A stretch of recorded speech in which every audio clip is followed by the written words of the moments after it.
In this video, I will show you how to view who rewatched your story on Snapchat Plus in seconds.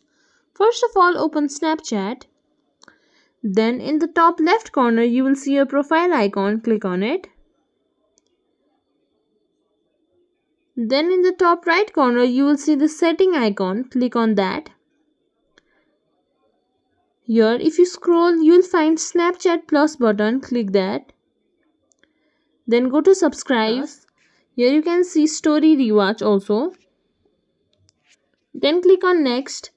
Currently Snapchat Plus is not available in my region, but here you can choose your plan and then subscribe to Snapchat Plus.